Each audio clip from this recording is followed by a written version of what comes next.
and you've decided you want to automate your job. So here's your robot. Um, except there's one problem. This design is not capable of detecting specifically where the base of the asparagus is to like go and pick it up. And so you need to solve that. And your setup is you want to have a camera mounted in the robot that's kind of looking down on your field of asparagus. And you want to do some fancy computer vision and get like the kind of XY positions of all the asparagus you see in the plane of the row.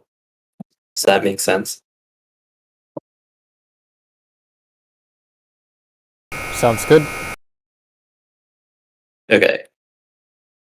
And then the problem is you're an asparagus farm and you do not know how to do any of that. So this will involve stepping into the world of computer vision. And that's what we're going to do. So we're going to look at kind of 5 different categories. They're like categories I've made myself, so they are not like actual CV categories, or might be, but I wouldn't trust them. But we'll look through 5 of them, and along the way, figure out how to spot our asparagus. All right, so step 1 is going to be actually figuring out what parts of the image are asparagus and what parts are like background or other stuff. And after that, we're going to be able to like figure out the base location in the plane. But for starters, just looking for where is the asparagus. And I guess, what are your guys' thoughts on like how you would approach this? There's like a very obvious kind of first step that at least I tried out. Like the top of the asparagus, We're looking for the top of the asparagus. because like that's what makes it an asparagus. I feel like, because otherwise it would look like bamboo. I guess that's true, but you can assume like pretty much everything is either like the dirt of the row or asparagus. There's not gonna be other plants growing. Oh, okay, okay. Like the Color? color. Yeah, Yeah. Earl said it.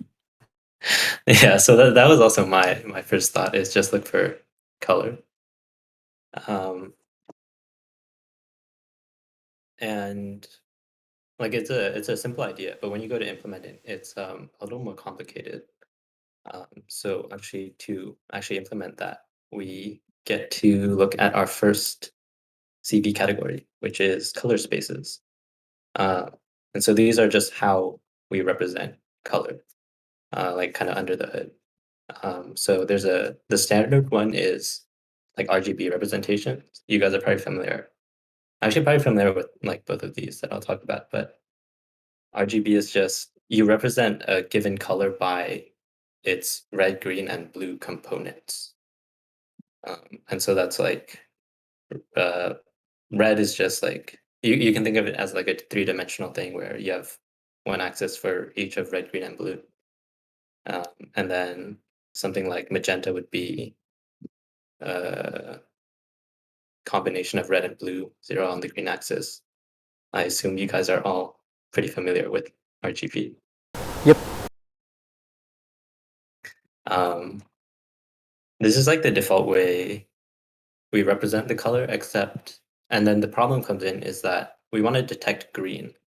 And that's not super, it's not super obvious how you do that within this color space, because even in this like diagram here, um, there's a dimension for green, but you can't just look at how like how much of that dimension is present in a given color because like you can have a lot of green, but if you have a lot of red as well, it becomes yellow, which is not green. Or you could have a lot of blue and it becomes like this cyan color. And so it's difficult to work out which combinations of red, green, and blue specifically correspond to like values we would consider green. And so we need another way of representing color, and that is our next color space, which is HSV, stands for hue, saturation, and value.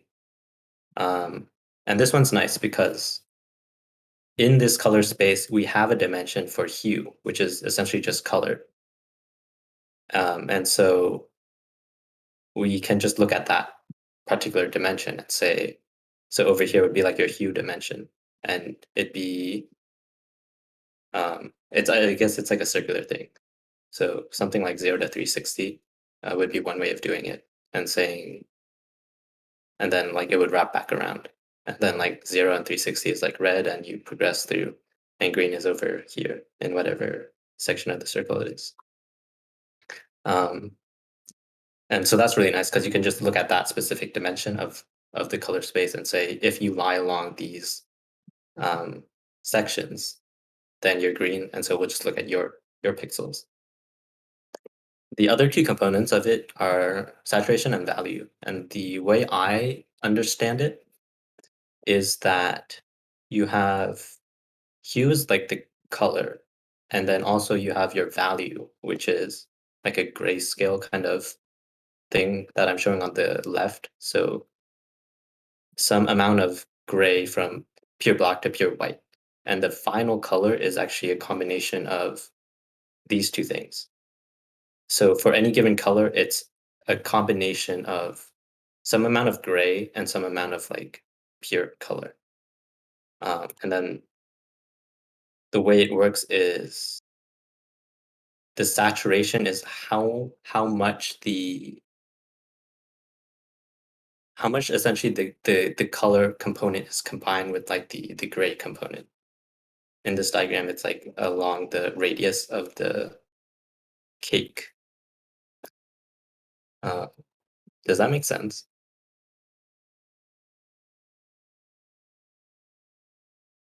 Sounds good to me. All right. So yeah, so with this new color space, it's a lot easier to look for just green pixels. And actually, what we want is green and also pretty saturated pixels, because if it's not saturated, then you're not combining. Essentially, if you look at the diagram, the less saturated you are, the closer you are to the center, which is more like pure white or pure gray. So we want pretty saturated and like in this green section. But that's a lot easy to ask for compared to trying to do it with an RGB color space. So Wait, actually, hold the- up. Sorry. yeah, Might still have a question. What's the difference between saturation and value here? It just seems like saturation is like the more saturated, the more white, and the more value, the more black. Aren't the these more literally opposite? saturated is the more color. Okay, so I Okay. guess maybe one way of thinking of it is you start with a base of, which is your value, which is just some amount of gray. So you can think of it as every color starts as some amount of gray from black to pure white. And to that gray, you're adding in some hue, some color.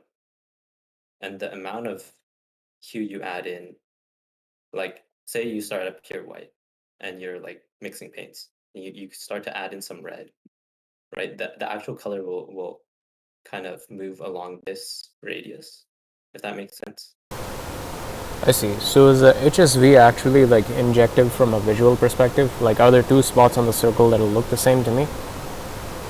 Or is it like a one-to-one thing? Can you explain for Like, is it possible to create the same color using, like, let's say a lot of saturation and little value versus a little saturation and like a lot of value or something? I don't think so. I mean, because even if you look on this diagram, you're saying, okay, so you can't change the hue to make it a different color because you'll get different, like, once you go green side versus blue side. If you change the saturation, yeah, I don't think it, I think it's, I don't think you'll get two different spots on this, like, cake that are the same color. Okay, thanks. value is the value is different shades of gray. So if you have like low value, I mean, I guess at the bottom it's all black, but other than that, yeah. Wait, so like saturation is like how white it gets, and then value is like black, right? Or am No, I no, value is so saturation is how close to gray you are. If you increase the saturation of something, it'll get more colorful. okay? So you can like over here, it's low saturation because it's close to the center of this thing. So over here, the colors are more closer to gray or white or black, whatever gray value it is. Over here is when like the color gets more intense, so it's more saturated. Oh, okay, okay. Then value is like just how black or how dark it is. I guess you can think of it. I'm not sure if this is completely accurate, but you can think of it as like if you take a color image and make it grayscale, like those Oh, okay, okay. underlying like gray values are the value. Okay, gotcha.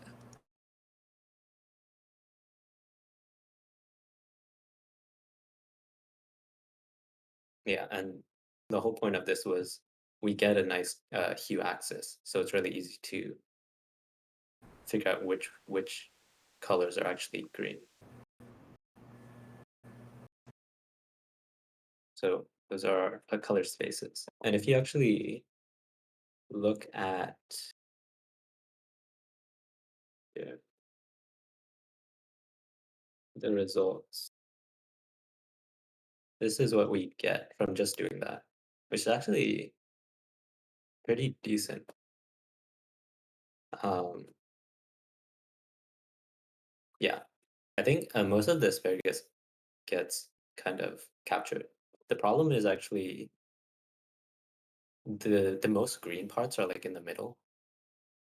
The tops are not as green, and also the base tends to also not be as green, which is problematic because we specifically want to harvest at the base of the asparagus. So we need to capture at the very least the base part.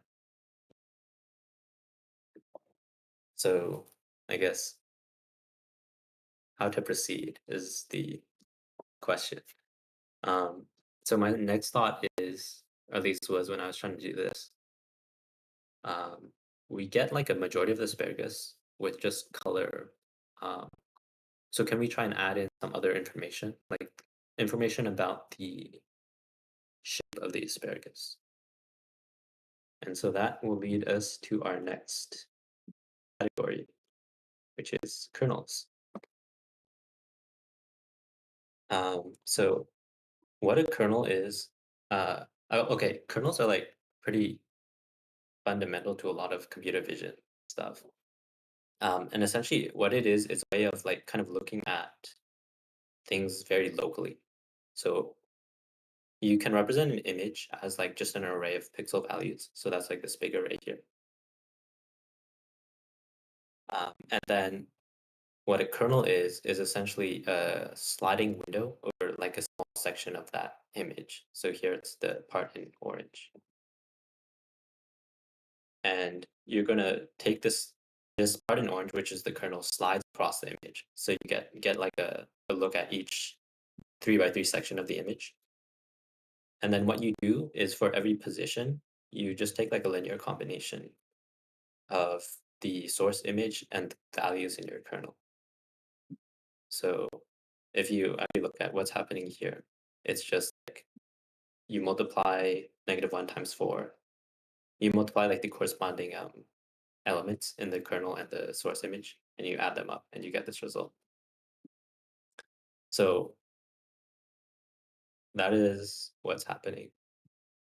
It's called no, people call it convolution or correlation. I think convolution is not the technically correct term, but that's what people say. That's the operation of taking this kernel, doing this like linear combination, and then also sliding it across the image. So you slide it to the next 3 by 3 section over here, do the same thing, get another result, and like keep on sliding it over. And then this allows you to look kind of at the local structure of an image, and by changing the values in your kernel, you can like um, extract different or perform different operations on the image. Like so, as a basic example, if your kernel was entirely 0, it's just you're like deleting the whole image. If your kernel is entirely 1, you would be kind of blurring the image. I don't know if that's obvious, but just changing the values in your kernel changes what happens. Does this like kernel and convolution operation make sense? Yeah. We did this, right, David? In when? My little when Pavan asked me to present on that thing. The transformers.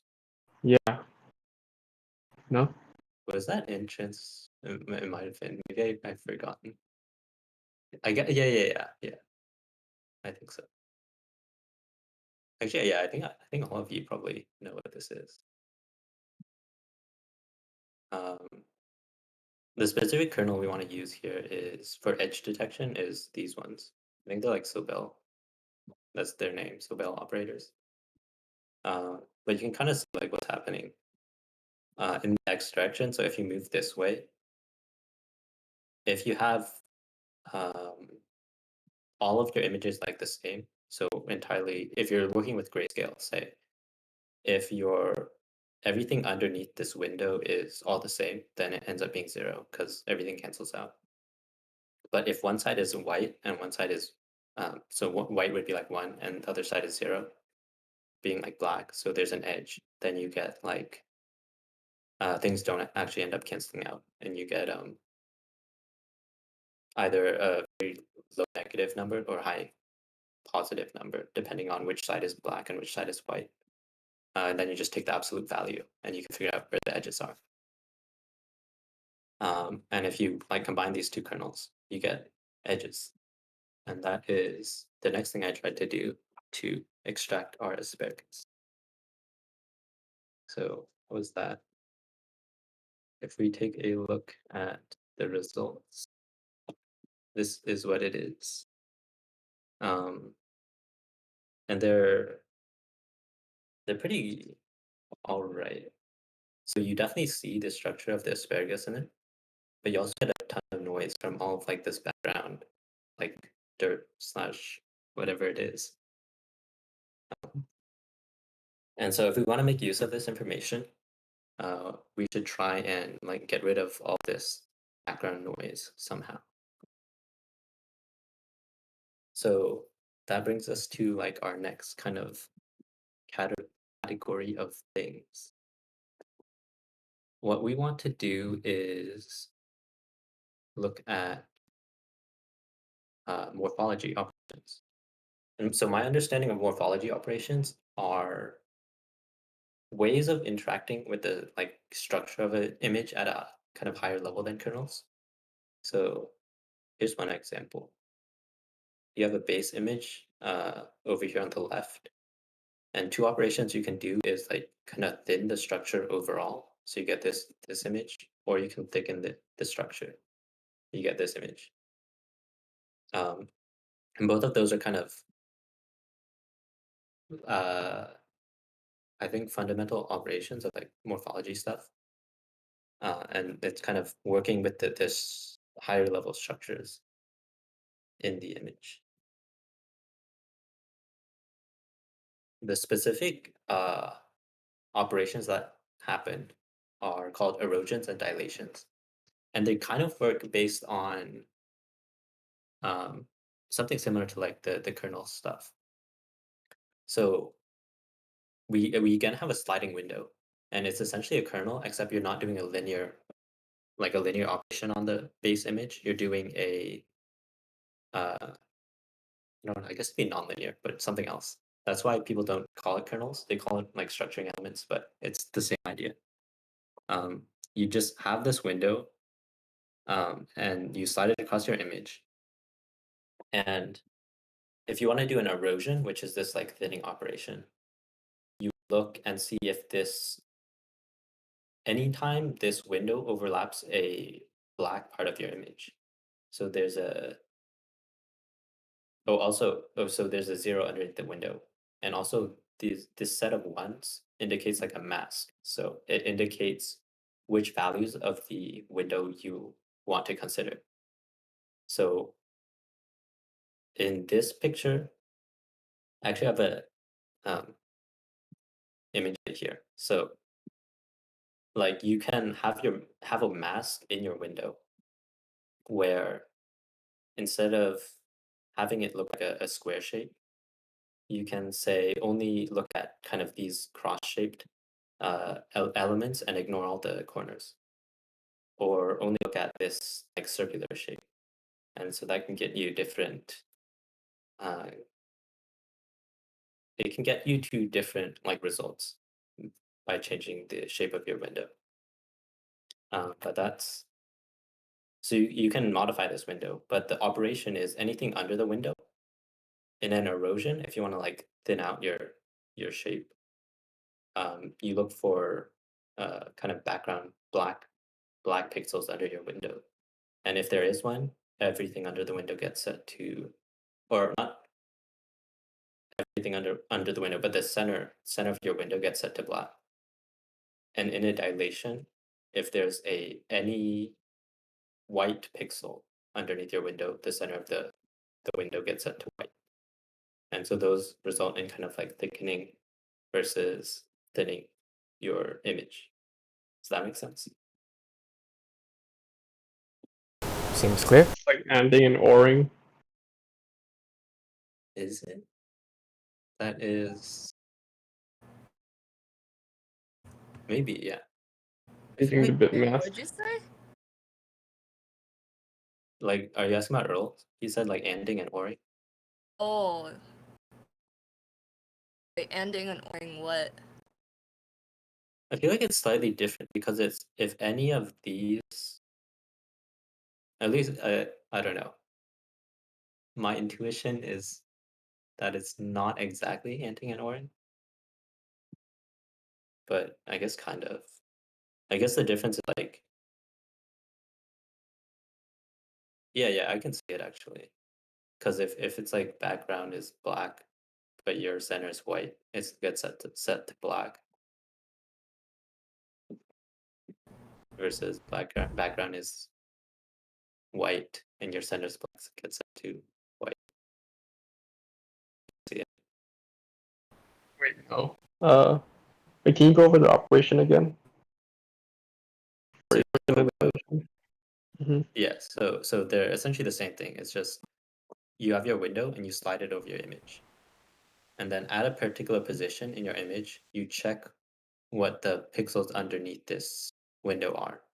And if in the erosion, if any of them are black, the center pixel gets set to black.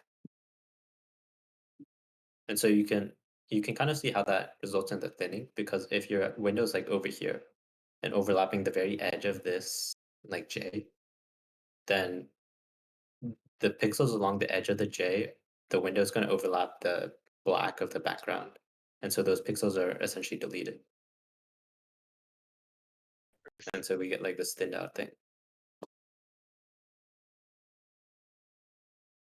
And then it's the opposite for dilation. It's if your window overlaps any white pixels, the center gets set to white. So if you think about this window, whenever it's like over the edge of your J, since it overlaps the like white parts on the edge of the J, then like the kind of black regions nearby are going to get set to white, and so you like expand out your image. Oring. Yeah. It is ending for the Yes, erosion. the erosion is like ending. Yeah,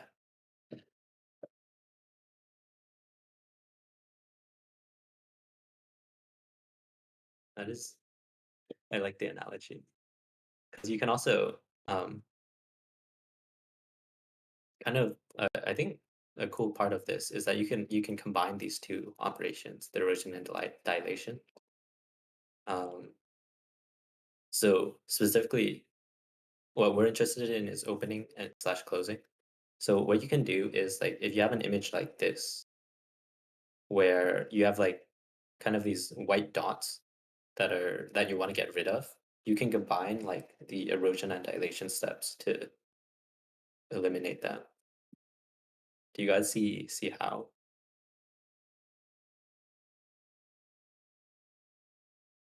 First, you do a. Smaller than your Go ahead. if it's smaller than your window, then it will go away. Wait, can you explain that? Like if your small speck is Yeah, yeah. smaller than your window, sorry, like Is it's not all ones in the window. okay. Okay, yeah, yeah.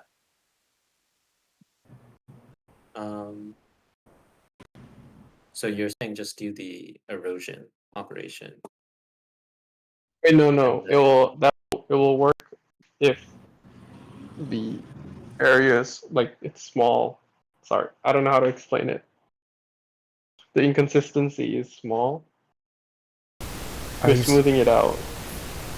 are you saying that if the size of the matrix is greater than the overall size of the miss feature, then overall it'll still always be able to detect black around the feature, so the feature will get erased?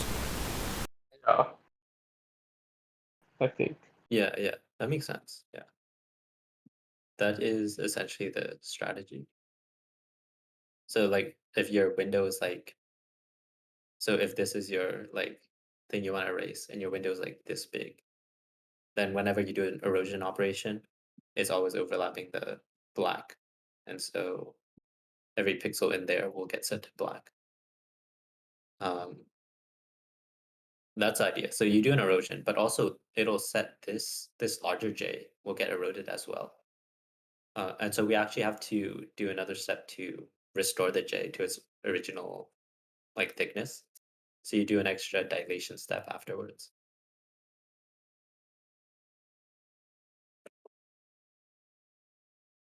And It's so like that's a. the yeah, go ahead. Sorry, never mind. I'm interrupting. Go Um, I was just gonna say that's the opening operation. Is in first an erosion and dilation, and anything that's really like any small white blob gets erased. I guess gets erased, and also you retain the overall. You retain the size of any larger structure. Did you have anything to add, Earl? about like low pass and high pass filters. Yeah, it would be. I guess both of these are low pass. Yes, because the closing is just the opposite. If you do a dilation first and then a erosion, you essentially expand the white parts to cover these small black dots, What and do then you you like erode it again. Go ahead. what do you guys mean when you say low or high here? You're not talking about frequency, you're just saying like white versus black? Well, Small it things is. versus big things. Oh, okay, yeah, okay. I got you. Yeah, that's interesting. Because like both of these types of noise are high frequency, but also different. But yeah, opening closing also gets rid of them. And if you notice, this background is very high frequency. And so we can actually use these opening and closing operations to try and get rid of them. That's actually the kind of reason we got into these morphological operators. Um, so that was that erosion, dilation, opening, closing. Um, and then I can go can demo the results. So actually, what I had to do was do not remember what I did. So that's unfortunate. But it's a combination of like the opening and closing operators. I think what I did was I actually passed this. Uh, wait, what is this image? That's So I think I go passed. ahead. Or were you gonna say something? Nope. Okay. Uh, we want to get rid of all this high frequency information, but we also want to retain the edges of the asparagus. So I ended up, I think this is like I passed it through another kernel filter. So I made a manual kernel for detecting vertical edges and pass it through that. And then we get a lot of these small yeah, I think I inverted it for some reason. So all these small white blobs turn into small black blobs, and we can do like a what was it, a closing operation to try and get rid of that. And we end up here, which is pretty good actually. Um, so using that, we now have a lot of this kind of structure of the asparagus. Especially this, like the benefit of this is that we get the top and the bottom of it, which is nice. Um, and so the last thing I tried was we can try and combine this with the earlier color, um, like color mask, since we also get like the sky, which we don't want, and then there's some like other blobs that we don't aren't able to filter out. So the hope was that by combining this with the color, we can isolate just the blobs that correspond to the asparagus. Um, that's what I want.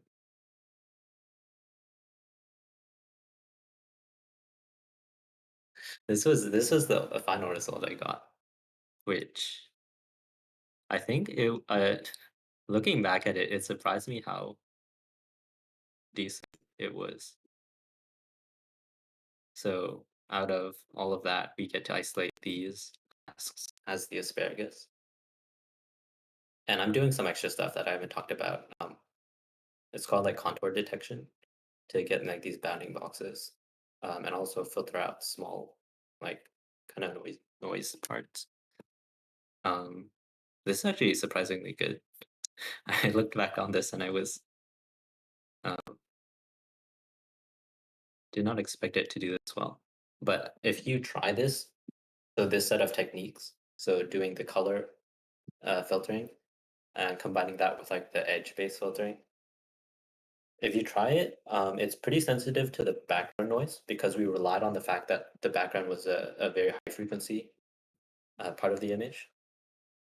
And it's also the color masking is also pretty sensitive to like lighting conditions and stuff. So it doesn't work out this well for like a variety of images. It works decently here, but when I tried it on other images, it does not do as well. So at this point, I decided to give up on like handcrafted heuristic stuff and just use deep learning. So that is our next technique. I have machine learning on here, but it is deep learning. Um, I think if I didn't need the precision that our robot required, the this earlier approach would have been fine. But like I think the actuator team, like the harvesting farm, needed like a pretty precise detection. So deep learning it is. Um, this is the specific like type of deep learning that I use. It's called mask RCNN, and essentially what it gets you is you can detect the objects. So like here you can see the car. You also get the bounding box of the object. And you also get a mask So it can tell you the specific pixels in the image that correspond to the object, which is that's what I wanted. And the way this, okay, as like a very, very simplified version of how all of this works. We start with convolutional neural networks. And so here again is where like kernels come up, because earlier we said that like the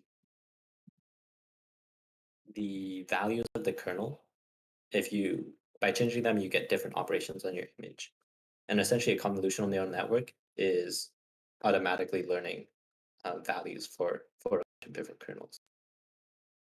And it essentially just takes a base image, passes it through a set of kernels to get a set of images, uh, each of them with like different kernel operations applied, passes those through like another set of kernels, and so on. And then passes the end through like a feed-forward neural network. But the whole idea is you're trying to learn like a bunch of different kernels that give you good operations on the image, to help you figure out what objects are inside that image. So that's kind of where the final deep learning technique, the mask RCNN, starts, and like every computer vision deep learning thing starts. Uh, that can just using that gets us to here, where we can detect objects in the image. But then we want to also like apply a bounding box onto that object. Um, and not just that, we want to apply multiple bounding boxes, which this always confused me. It was like the output of a neural network is like a fixed size. So how do people get, it seems like they get like an arbitrary number of bounding boxes from the neural network. What's actually going on is that, I guess first, how do we get the bounding box? That we can actually, you guys are all familiar with like training neural networks, right? At a high level, I'd say, yeah, sure. I guess you're familiar enough with the way you train it is yeah, if you're training it in a supervised manner, you give it a bunch of images and you label all the images with like what they depict, so like elephant, and you just give it to them, right? And it gives you back what it thinks the images are, and you can like do some learning. Yep. To get the bounding box is actually the same thing. So you give it a bunch of images, you tell it there's an elephant in it, and also you say, you can give it two values, or no, four values, right? The height of the bounding box, the width, and then also the center. So what would it be, the row and column that corresponds to the center of the bounding box. So you give it that information and the label, and you ask it to make predictions, and then like you train it like normal. Um, so you can do that, and you get this single bounding box. And then the question is, how do you get to multiple bounding boxes and multiple like objects detected? Because the output of a neural network is a fixed size vector. So you only have, like, you can't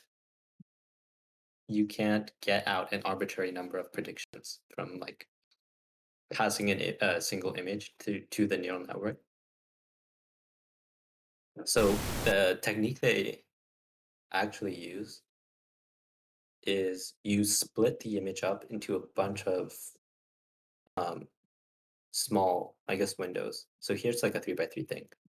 But what you can do is actually split it up into just a bunch of like an n by n array of small images, and ask the network to do predictions on each of those small sections. Um, and doing that, you can kind of do this single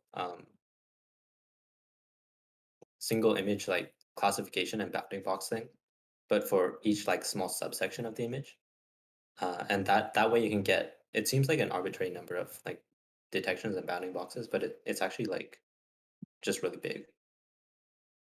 So if my parallel parking in this case was good enough, I'd become invisible to the neural network. What do you mean? Like if I could overlap enough with the previous one. Because when you go back to the previous image, right, scroll back a little bit. This one? Farther back. The one of the cars. This one? Yeah, so check out the ones on the left. You see how their bounding boxes really kind of overlap, especially for the ones at the bottom, right? Yes. That's confusing me a little, because even if you train it on separate segments, right, it seems to pretty clearly say, I mean, you see what I'm saying? Like, they're overlapping, so shouldn't it just only identify one? Like these ones, I'm asking about. I'm talking about the 0.86 and the 97. Okay. So what you do is, because you'll notice, or maybe what specifically about it is confusing? The fact that the bounding boxes can overlap, I guess.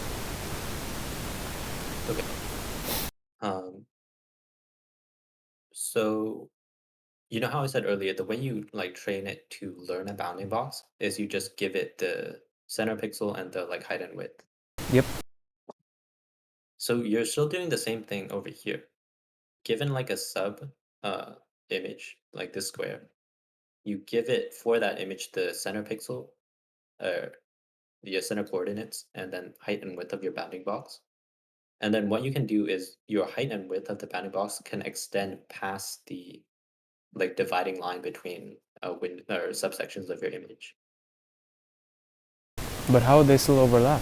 Like, shouldn't it still only detect one? Like, if me and you were you were standing immediately in front of me, right? Or like I was like a smaller version of you or something. Like if you had a T-shirt, right, with a photo of me on it. Now, once it like if you give it that whole David picture, right? It's just gonna say that's one big David. You know what I mean? Like, that's what's confusing me. Like, if it can still only identify one output for every square of input, or for every subdivision of the input, and the algorithm itself is deterministic and can only output one result, then how is it that it can deal with things that are stacked on top of each other? Well, it's maybe I'm.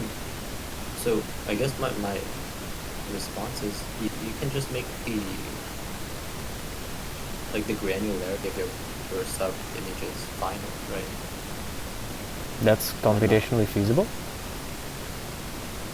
Um, it's feasible enough to get this. I don't remember how fine it is, but I think it's in like I think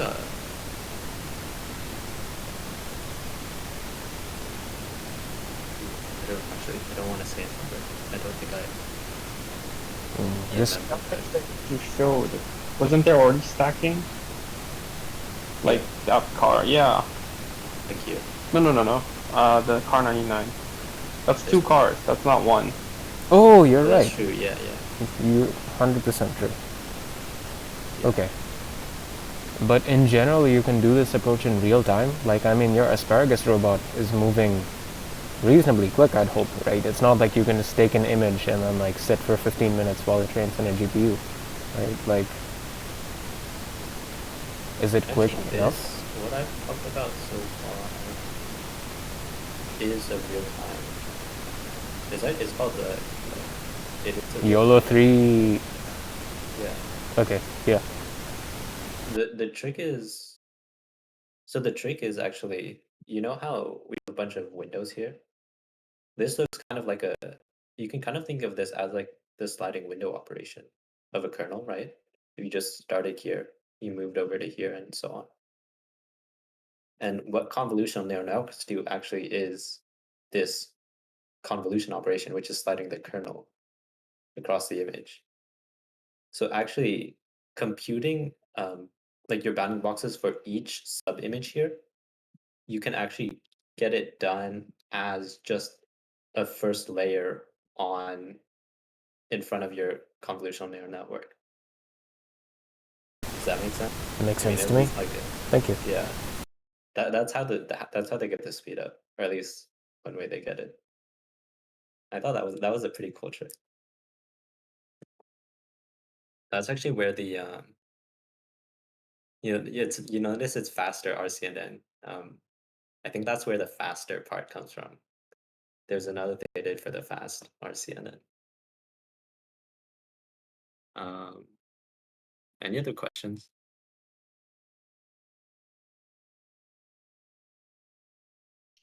As your approach computer vision, you couldn't like were there no like proximity sensors or something? Because I don't think anything would be sticking up out of the ground in the farm, right?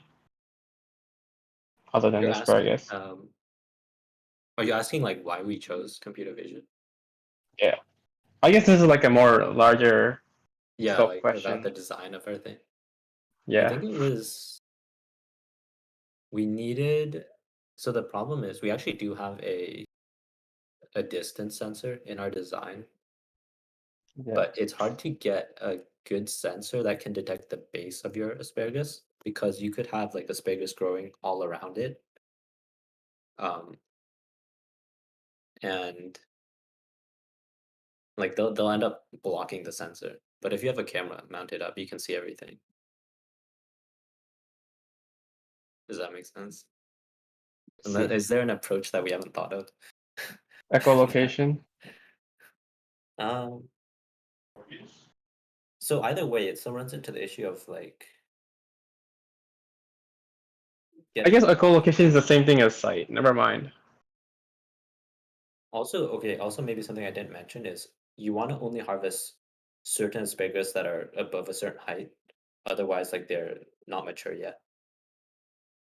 So what'll happen is some asparagus we don't harvest and they'll end up blocking other ones we want to harvest if we mount a sensor like on the side of the row. Are the asparagus farmers really that precise? I thought that they'd just like wait a season and be like, all right, just cut it all down. If it's ripe, it's ripe. You're telling me that they I mean, actually they go through. employ like manual laborers, right? And for a person, it's really easy to see like this tall, just cut it down. Not that tall, don't cut it down. So do they even have like seasons, or is it just sort of like a continuous integration? Like you just keep having people going over the same patch of asparagus? No, they have to hire it. We did like a bunch of, or at least the class made us do a bunch of research. So asparagus, it grows seasonally, but it grows really fast, which is why people have trouble hiring enough laborers during the season to harvest it. I see. Which is why our solution has market potential. Solution take into account like diagonally or curvy asparagus. That was another issue. So we do have a sensor, but it hits the top of the asparagus, but we want to harvest at the base. And that's also why we wanted to use computer vision, because then you can actually see it at the very start. Right? So like this thing has these lasers that are like representing our we were originally going to just use these laser sensors that sense like distance to the asparagus. But the problem is they're not like straight. So if it bends, it'll sense distance to the top of the asparagus, um, which will be in a different Trace spot than it the bottom. back. Say that again. You can't trace it back. What do you mean by trace it back? Trace the shape of the asparagus from the tip to down. Like manually with like the harvesting arm? Well, you could do that with the harvesting arm, or just trace it with the laser. Well, if there's like a young asparagus growing up here that we can't harvest, it'll end up blocking the lasers as we try to trace it down. So, the lasers can't move. Yeah. Okay. Maybe if you just made the lasers stronger, it would just cut the asparagus. It's I think that kind of we're not supposed to cut down the young ones.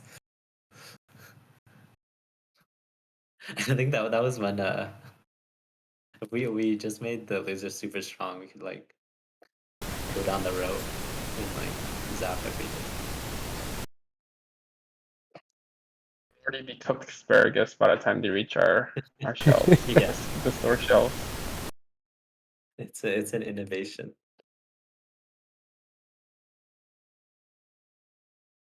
Uh, yeah, so that's how they get all these bounding boxes.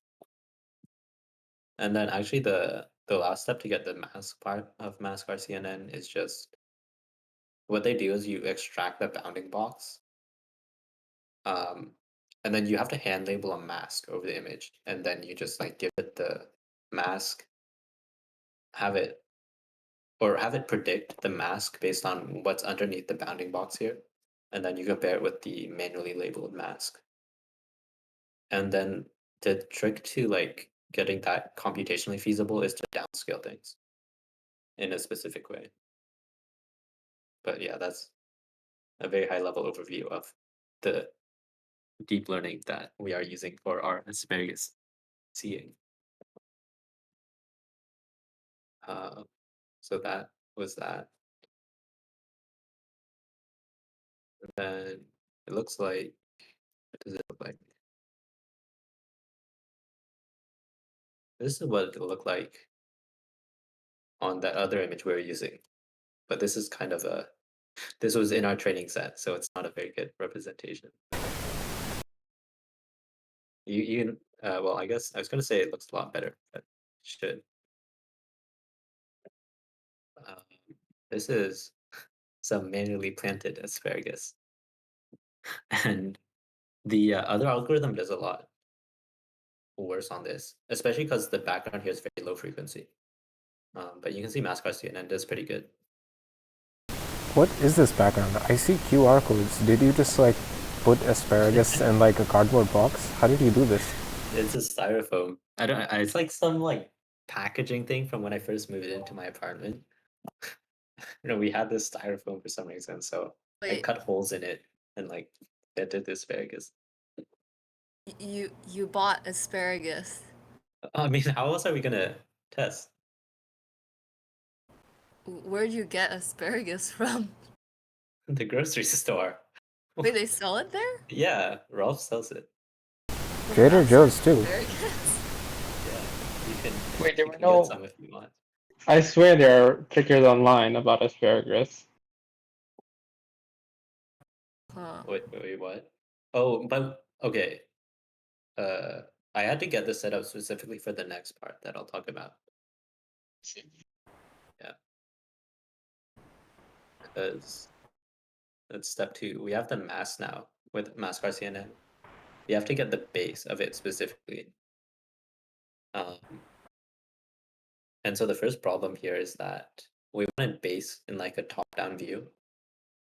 Um, and this is not a top-down view. And if we did use a top-down view, it'd be very hard to like see the asparagus because they're all like points now.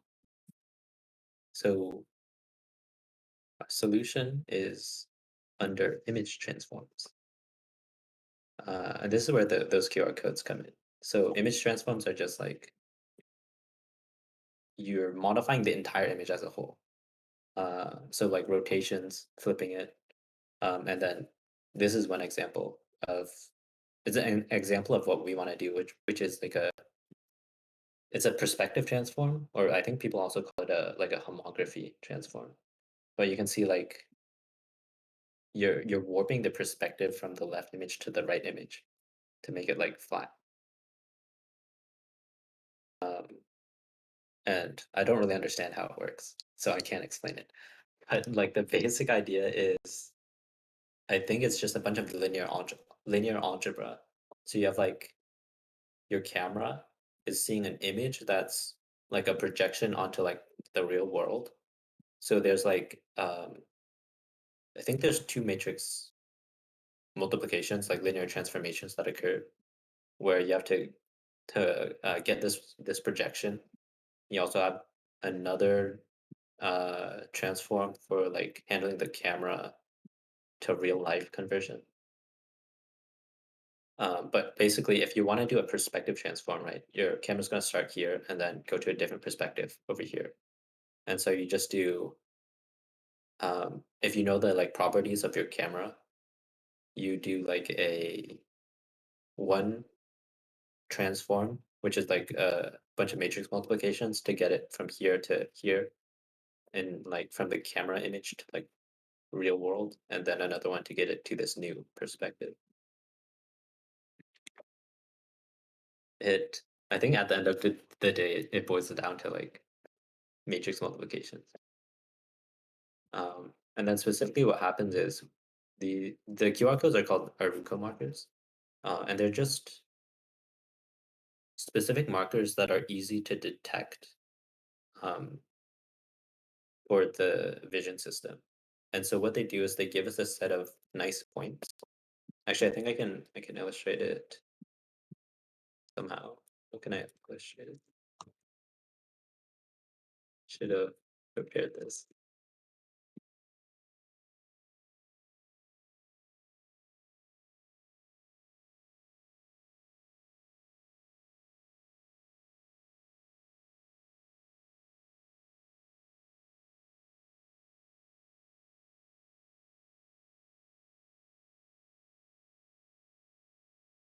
So the way the perspective transform works is it takes like you'll notice these black marks here. Yeah. The way it works is it takes a set of points on your initial image and maps them to a set of like desired locations in your final image. So you start by specifying, I want these points here to be mapped to these particular locations. And then it'll determine like the specific matrix multiplications you need to flip the image as a whole, such that those points get mapped to the right spots in your output image. Did this work? It might take a while without a GPU. It might be because I'm running this. It does not normally take that long. Let's see.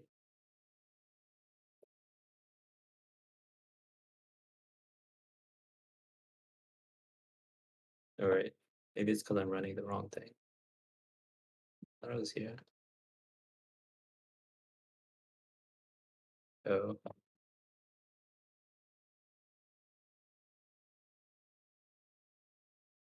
it is here.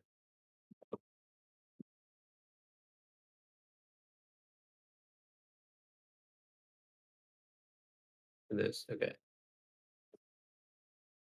So the markers are easy to detect for the vision system. And it's actually pretty interesting how they're made. It's like a error correction code problem. But what they do is they give us like points, easy to detect points on our original image from like the four corners of each marker. So those are starting points. And then we'll specify that we want them to map to the ending points on this template. So this template is like what it would be if it's like a top-down view. And then this transform is like off because I set the parameters wrong, but this would be like the resulting transformation to try and get the map these points onto this template. I think it's off because I don't know, it's better in the other demo, but you'll see in the final thing I'll talk about. But I think the you have to measure them, like get the real world measurements in order to match this template correctly. And those measurements were off. The perspective transforms make sense.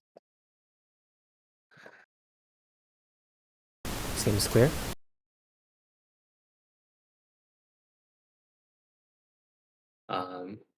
Yeah. And then the final thing is now that we have this, what should be a top-down view, we just need to mark the base locations of each asparagus. And that'll be like, yeah, that's all we needed.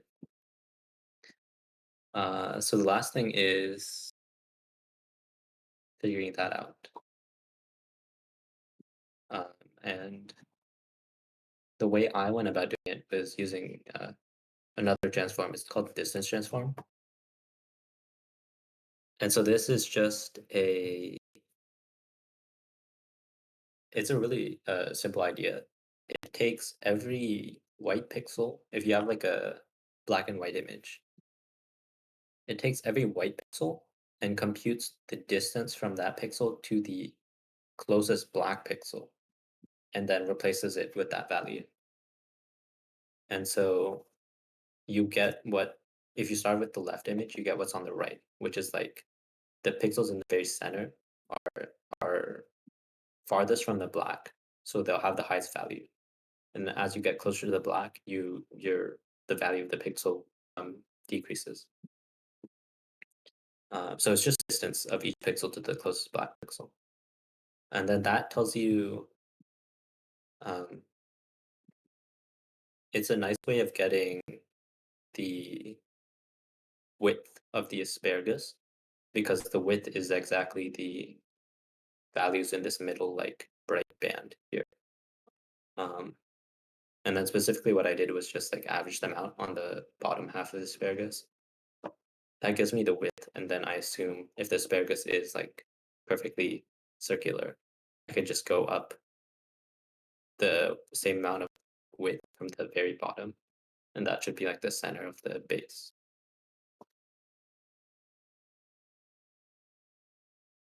So that is, oh, I can fill out the tree distance transform. And that, let's see.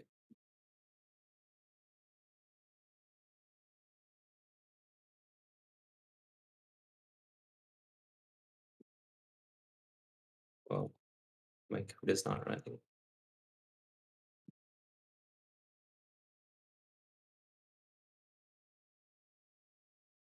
It is really not running. Okay.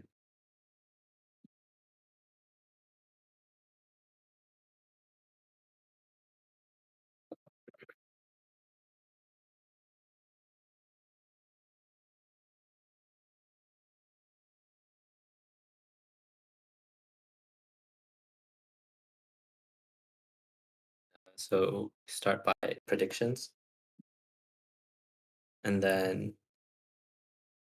here you can see what we did is for each mask, we did the perspective transform on it. So we get here.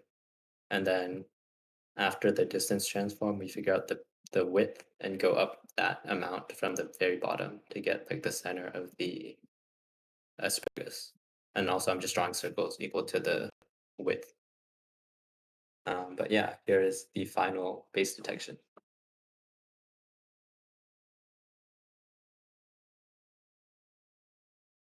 Any questions on that whole process? This is the final algorithm we're using. And actually, we have the conversions to real world like inches. I was testing it like yesterday, and actually it was like around half an inch off, which I thought was pretty good. I was very surprised. Always the same half of an inch off? We did 2 tests. I think part of what the issue is that our webcam is like a fisheye thing, and I tried to do a thing to correct that, but I don't think it's working entirely. So that's contributing. But I've got half an inch. I think another test I did was like half an inch was the max. I only did like 2 or 3 tests, but it was pretty close.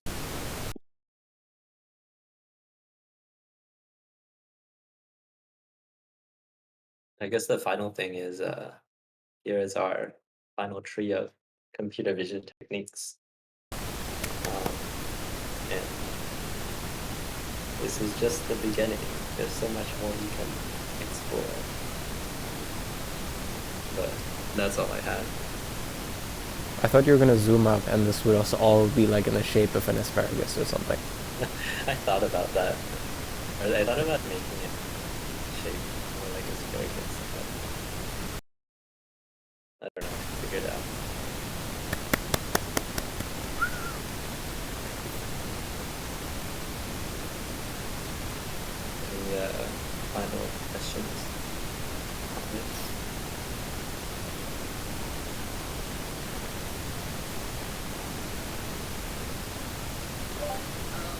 pretty impressive for a capstone project.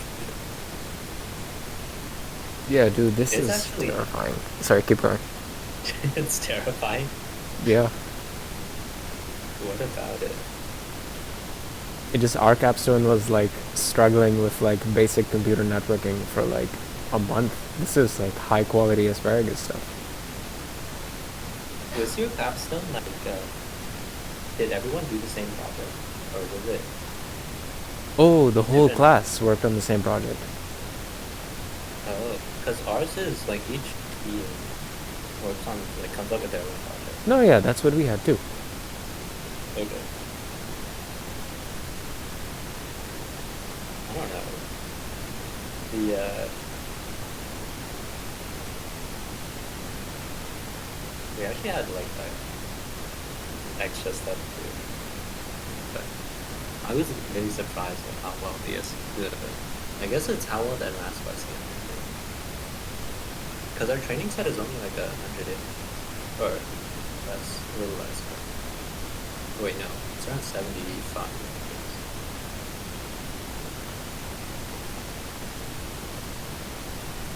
Cool if I stop the recording? Yep. Okay.